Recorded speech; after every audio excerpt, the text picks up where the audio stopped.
तो ये फिलहाल तस्वीरें हैं, लेकिन जरा आगे बढ़ते हैं। नितिन गडकरी ने उत्तराखंड बीजेपी का दृष्टि पत्र जारी किया है और साथ ही केंद्रीय मंत्री नितिन गडकरी ने इसे जनता को समर्पित भी किया।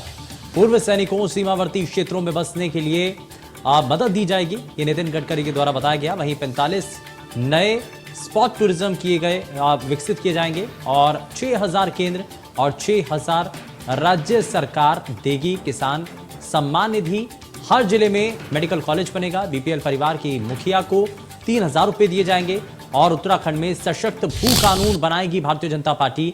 ये कई ऐसी बड़ी बातें हैं जो कि इस दौरान नितिन गडकरी के द्वारा बताई गई।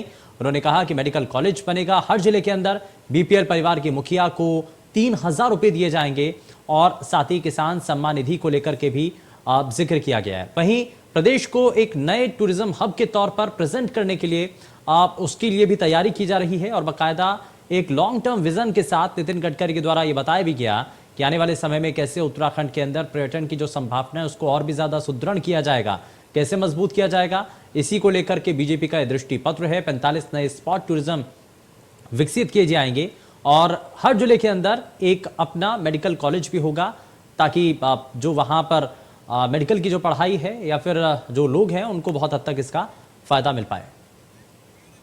ब्यूरो चीफ प्रवीण कुमार हमारे साथ जुड़ चुके हैं। प्रवीण कुमार, क्योंकि अभी तक अपने अपने जो पॉलिटिकल पार्टियां हैं वो अपने विजन के तहत ये बता रही हैं कि आगे आने वाले समय के अंदर वो क्या करना चाहती हैं, और इसी को लेकर के नितिन गडकरी ने 45 ऐसे नए टूरिज्म हब तैयार करने के लिए और ऐसे स्पॉट को चिन्हित करके ये एक नया सब्ज-बाग दिखाया है।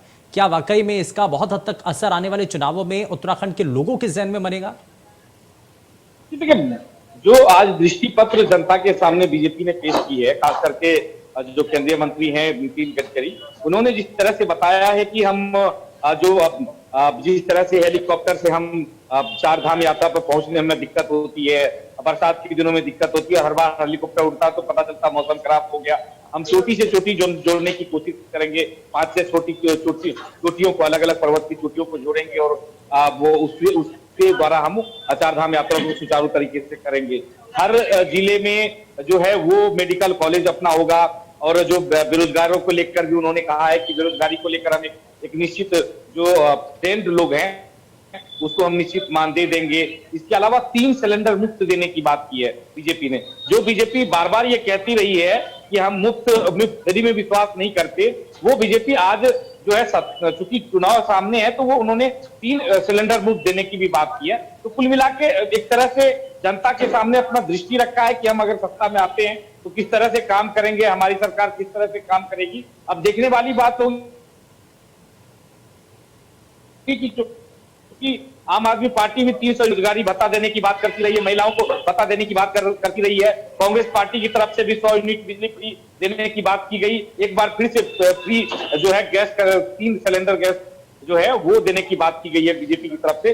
देखना होगा कि जनता किस पे विश्वास करती है। ये देखना बेहद दिलचस्प होगा, लेकिन मौजूदा वक्त में कई ऐसे बड़ी बातें यहाँ पर रखी जा रही हैं।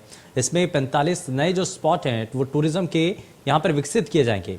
उत्तराखंड को टूरिज्म हब के तौर पर पहले से ही देखा जाता रहा है, लेकिन इस बार जो विजन प्रेजेंट किया गया है नितिन गडकरी के द्वारा, और कहा जाता है कि सपना दिखाने में बहुत हद तक माहिर भी हैं और उनको साकार भी किया है उन्होंने सड़कों का जाल बिछा करके। लेकिन अब ये टूरिज्म हब और एक नए जो टूरिज्म स्पॉट तैयार करने के बाद जो उत्तराखंड की छवि होगी, क्या वो बदल पाएगी? लोग इस पर कितना भरोसा कर रहे हैं?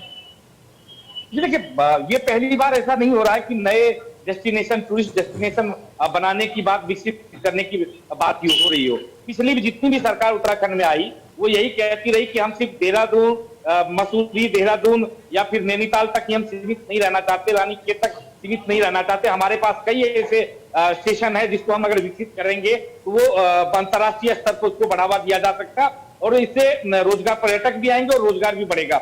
एक बार फिर से यहाँ पे नए डेस्टिनेशन बनाने की बात की है, दर्जनों नए स्टेशन बनाने की बात की है, टूरिस्ट स्टेशन। इसके अलावा योग राजधानी के रूप में हरिद्वार को विकसित करने की बात की है, आध्यात्मिक तौर पर उसको विकसित करने की बात की गई है सरकार के द्वारा। लेकिन क्वेश्चन जो है पत्रकारों में, जाहिर तौर पर ये बड़ी चीजें हैं, लेकिन लोगों के जहन में कितना असर डालती है देखने वाली चीजें हैं। बहुत शुक्रिया प्रवीण इस पर जानकारी के लिए। लेकिन